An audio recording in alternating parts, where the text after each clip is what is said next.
Merhaba değerli arkadaşlar. Bir diğer inceleme videosunda daha kanalıma hoş geldiniz. Bugün her zaman atış yaptığım alandan farklı bir yerdeyim. Beyşehir'deyim. Beyşehir'de Tokarev firmasının ve kardeşim Gains'in davetlisi olduğum üzere iştirak etmiş bulunmaktayım. Silahı sizlere göstereceğim ama önce müsaadenizle Gains'i çağırmak istiyorum. Brother, may I ask you to join me for a while?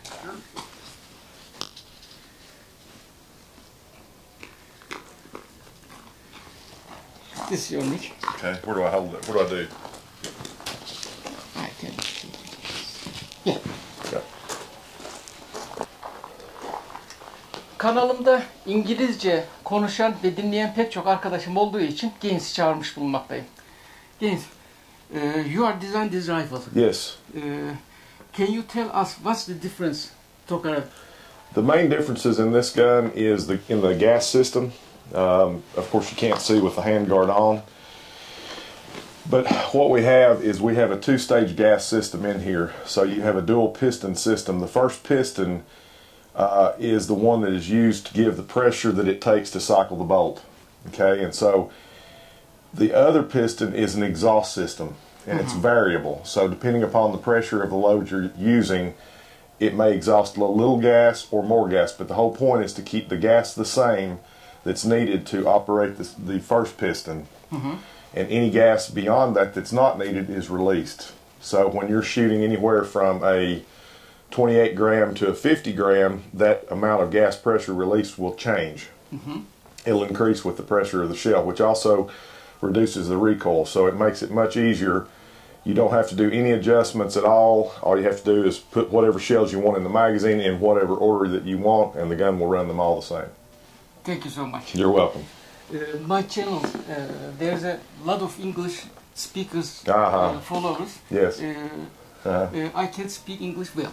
Yeah. My English language is not good enough for complete review. Exactly, I Because understand. of- For details, yes. I understand. I understand. Thank you so It's much. it's like my Turkish. I can't do details in Turkish. Thank you so much. You're welcome. Always. Start testing. Yes, absolutely. Thank you. One question: have you taken the gas system apart on this gun before? YouTube not allowed. Okay. Thank you. Yep. Sure. Do you know how to do it though? Do you Yeah. know? Okay. Good. Yeah. I was going to say, if you don't, I can show you how to do everything, because there's one problem that we've run into. If we have any burrs at all in the gas ports, sometimes the wad will peel and stop up the gas port. But you can take it apart, take a small punch, clean it out, and it's good. Kutu içeriğiyle başlayalım, sonra silahın özelliklerine geçelim. Plastik taşıma çantası içerisinde gelen Tokarev 2 adet 5'li şarjörle gelmekte. İstenilirse 10'lu şarjör de ilave olarak satın alınabilmekte. Mobil şok sistemine sahip.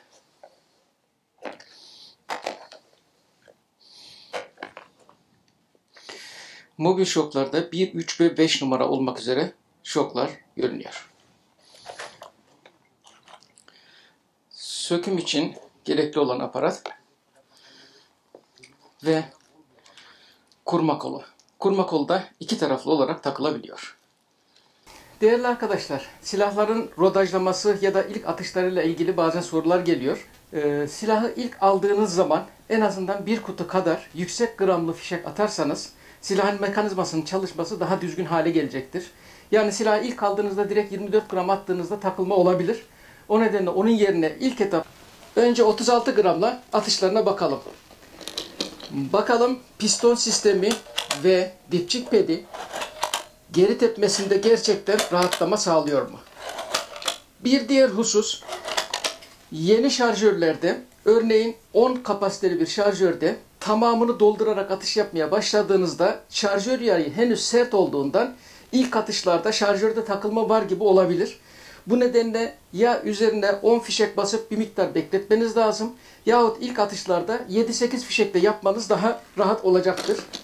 Böylece takılmaların önüne geçmiş olursunuz. Bu sadece Tokarev için değil, bütün şarjörlü silahlar için geçerli. Onun için ben 8-8 36 gramla bir başlıyorum. Bugatti 36 gram.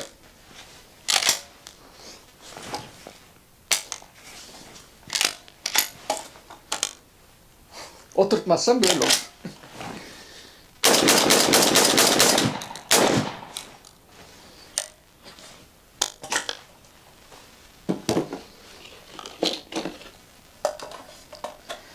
Çalışmasında bir sıkıntı yok ve geri tepme gerçekten hissedilir seviyede az.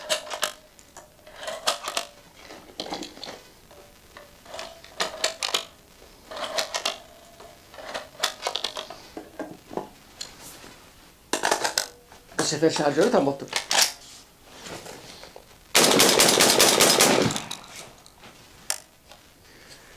Çalışması güzel. O zaman gramaj testlerine başlayalım. Farklı gramdaki fişeklerle atışlarına devam edelim. 36 gramda rodajlamasını yaptık sayılır. 24'ten başlıyorum.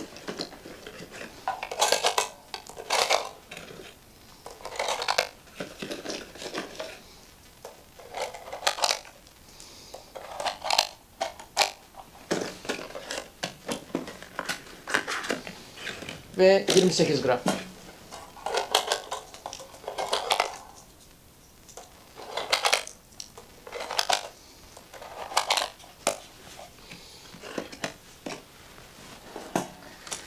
Birinci Yaf Super Trap 24 gram.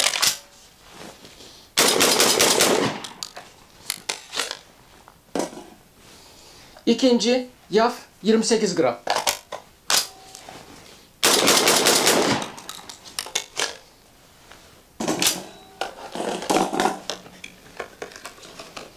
Hemen 30 gram.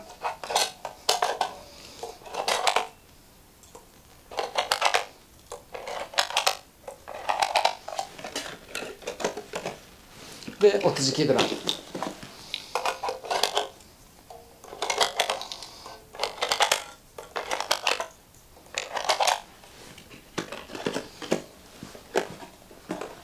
Züber hem de biyortapa, bazı şarjörlerde biyortapa sıkıntı oluşturabiliyor. 30 gram.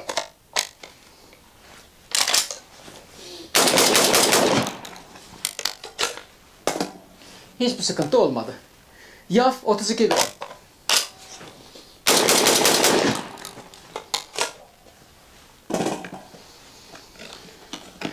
34 ve 36.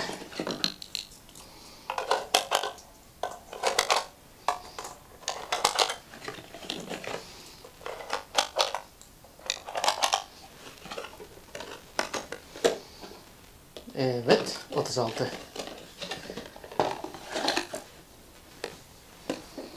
Topluyoruz, merak etmeyin.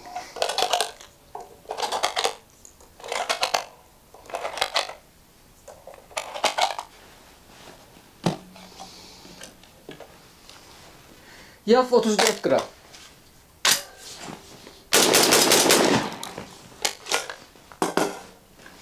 Bugatti 36 gram. Zaten rodajlama sırasında atmıştık.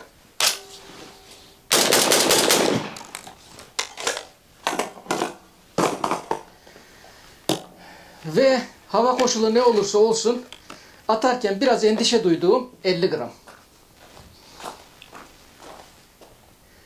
Bakalım piston yapısı gerçekten bunun geri tepmesini az hissettirecek mi? Şu ana kadar omzum ağrımadı.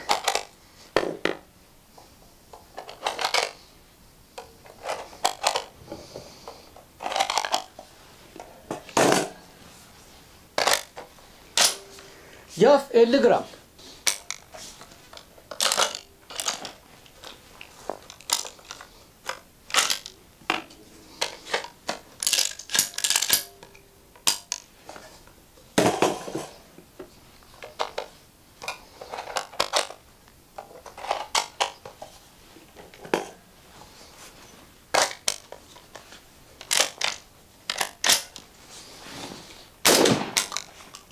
Hmm.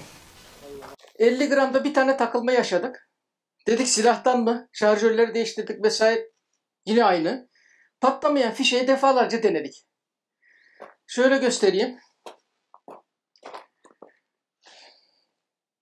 İğne kapsüle vuruyor ama mühimmat hatalı. Bu da demek oluyor ki herhangi bir takılma esnasında direkt tüfeği, şarjörü vesaireyi suçlamak yerine mühimmata da bir bakmakta fayda var. Farklı mühimmat Yani o patlamayan yerine aynı markadan bir daha deneyeceğim. Olmazsa Sterling'in 40 gramı var. Onunla devam ederiz. Bir bakalım 50 gramı tekrar deneyelim. Yani epeyce uğraştık ama tekrar kontrol ediyorum. Bakalım.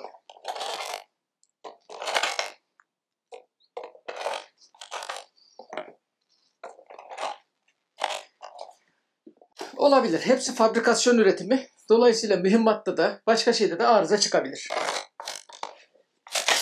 50 gram.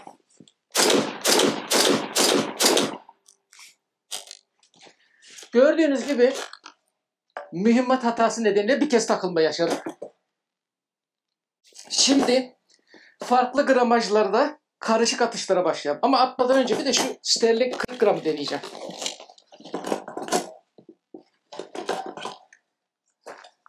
...50 gramda ufak bir problem yaşadık. Bir de farklı markadan ağır bir fişek deneyelim.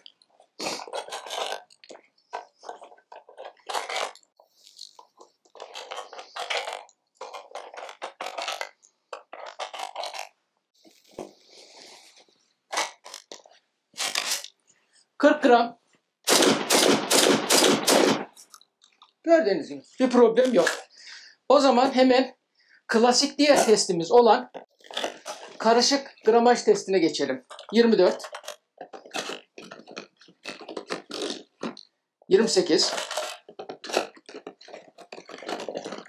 30,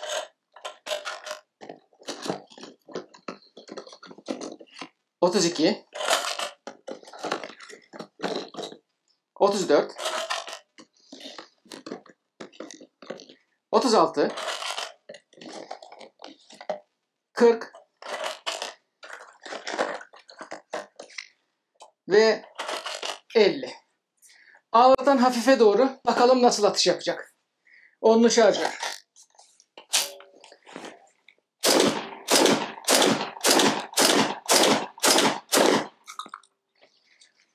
Karışık fişek testinde de gördüğünüz gibi 24 gramdan 50 grama kadar bütün fişeklerle atışını gerçekleştirmiş olduk. Onlu şarjörünü de sizler için test etmiş olduk. O zaman diğer ölçümlerle devam edelim. Bolca atış yapacağız. Şurayı da atlamayalım. Şarjöre fişek konulması esnasında eğer dikkat etmezseniz ve fişek şu şekilde kalırsa, netleme yapabiliyor mu bilmiyorum. Şu aradaki boşluğu şöyle kapatmanız lazım. Diğer türlü fişeği doluyu alırken boşa attıktan sonra problem yaşayabilir. Değerli arkadaşlar, şimdi de namlu çıkış hızlarını bir beraberce ölçelim. Bakalım piston yapısı namlu çıkış hızına nasıl etki ediyor.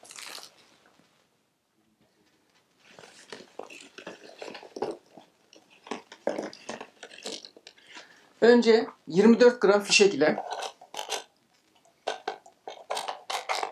namlu çıkış hızına bakalım.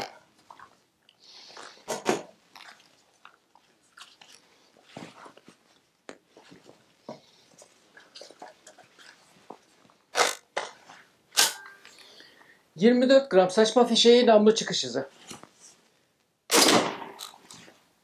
1162, 1185 ve 1179. Şok olarak 5 numara şok takılı. Hemen 24'ten direkt 36 grama geçeyim. 36 gram saçma fişeğiyle namlu çıkış hızına bakalım.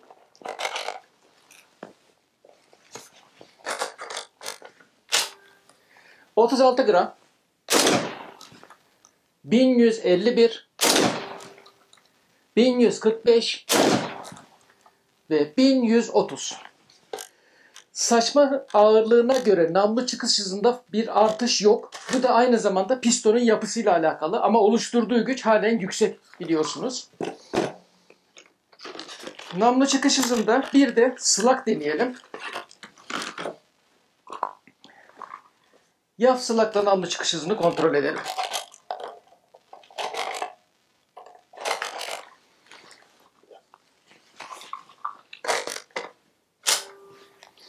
Yaf slug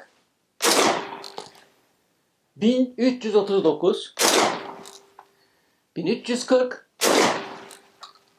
1294. Buradaki mühimmat arasında yok. Bir dakikanızı alayım. Hemen bir de 9'luyla deneyelim. Buckshot'la.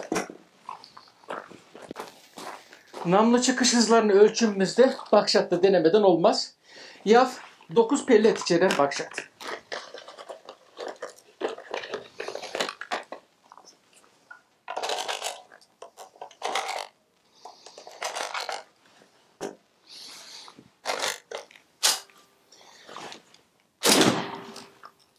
...1075... ...1151... ...ve 1093. Atışlara aynı şekilde devam ediyoruz gördüğünüz gibi. Bir de ses seviyelerine bakalım.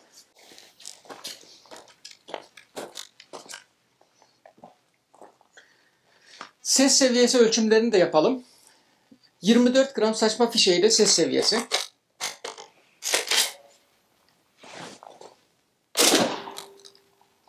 ...119.7... ...119.5...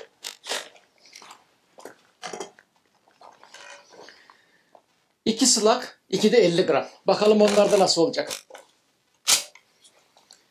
Slug'la ses seviyesi. Ve 50 gram.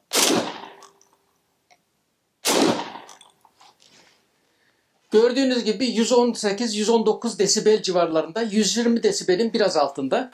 Her zaman atışta kulaklığınızı takmanız önemlidir.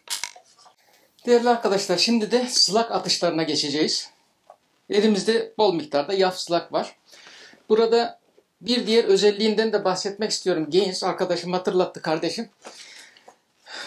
Şarjörlü tüfeklerde en fazla sıkıntı duyulan durumlardan bir tanesi, özellikle mekanizma açık iken şarjörü taktığınızda ve alışkanlık gereği alttan vurduğunuzda şarjör fazla miktarda yukarı gider. Bu da ilk fişek alımında ve sonrasında çalışmasında probleme yol açar.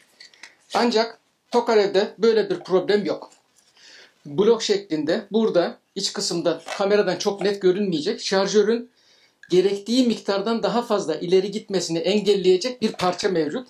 Onun için şarjörü taktığınızda eğer istiyorsanız vurabilirsiniz. Çalışmasında bir problem yok. Ve yine genç kardeşimin belirttiği gibi her iki taraflı kontrollerin olmasının avantajı aynı zamanda yarışma tipi atışlarda buradaki elinizin silahtan kontağı hiç çekmeden şu görmüş olduğunuz kurma kolunu bu tarafa alarak şarjör taktığınızda fişeği verme, şarjörü bırakma mandalının sol tarafta olması, yeni şarjörün takılması, bunların hepsi sol elle halledilebiliyor. Dolayısıyla bu elinizi silahtan hiç ayırmadan atış yapabiliyorsunuz. Bakalım slug atışları nasıl olacak, bir deneyelim. Hedefi kontrol edeyim. Mesafe şimdilik kısa, 30 metre.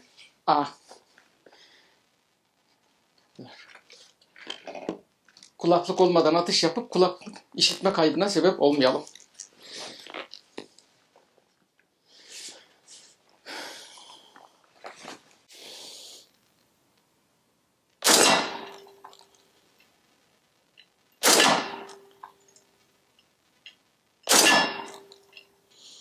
Sallanan hedef güzel mi?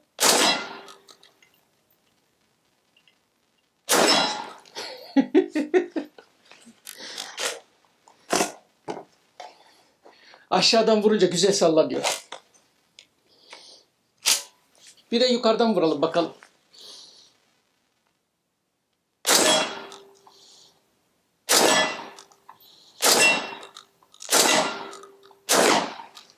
Sonuncuyu kaçırmasaydım iyi olacaktı. 30 metreden vuruş güzel. Hedefi boyayayım. Biraz daha geriye gidelim. Bir de oradan atalım. Takılma yok. Mesafeyi göstereyim size.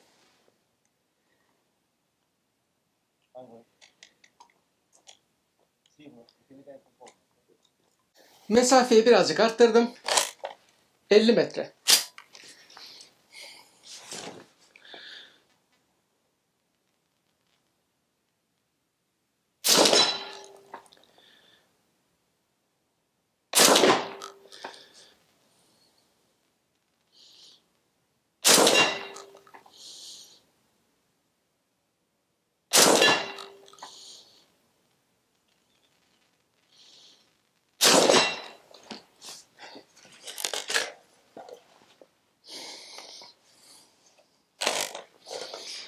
İkinci şarjöre geçelim.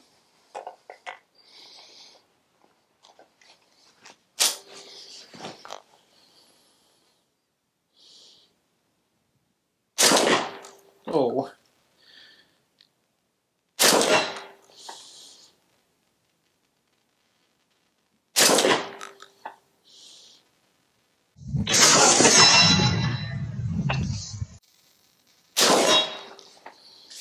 Mesafeyi sizlere göstereyim.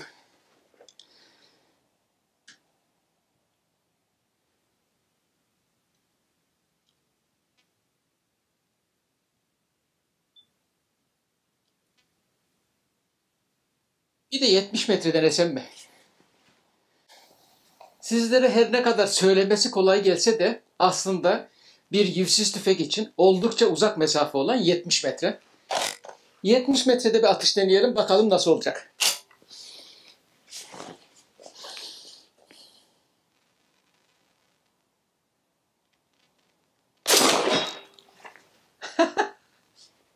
Güzel.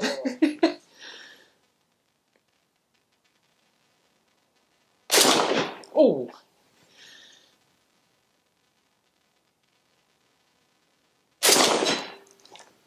Good.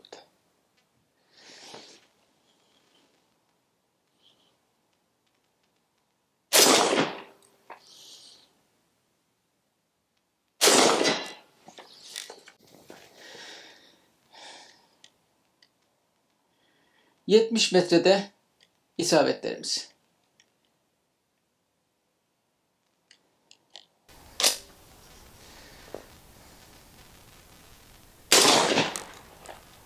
Little bit higher. Yeah. There we go.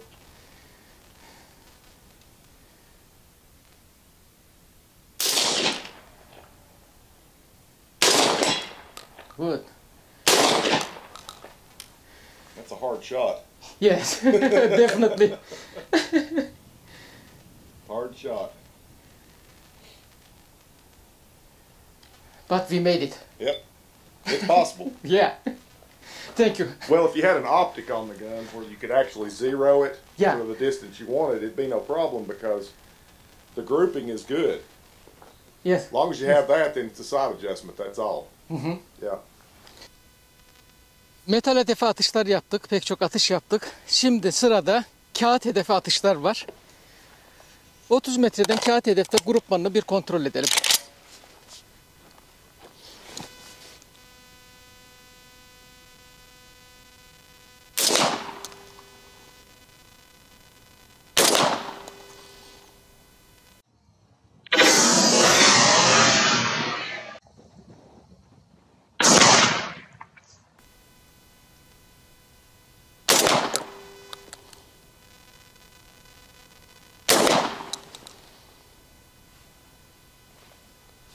Birinci olarak yaf slug.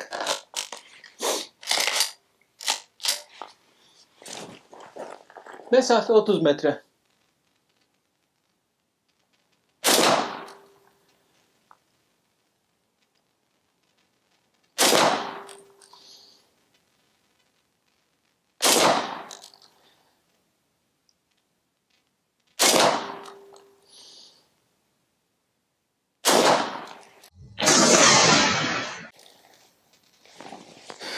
Atıcı iyi olursa çok daha iyi grupman çıkaracak demektir. İkinci olarak da yanımda getirmiş olduğum jet balastlar.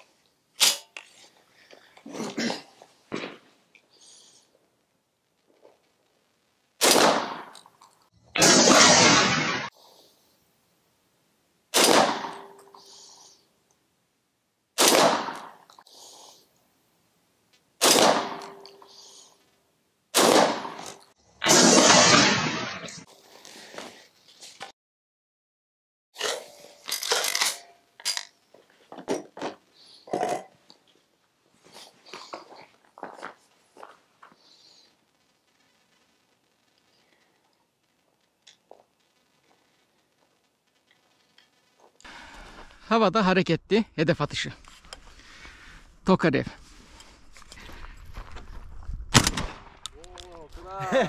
Ondan dolayıymış. Atıyorum. Yallah. Birini vurdum. Bir daha.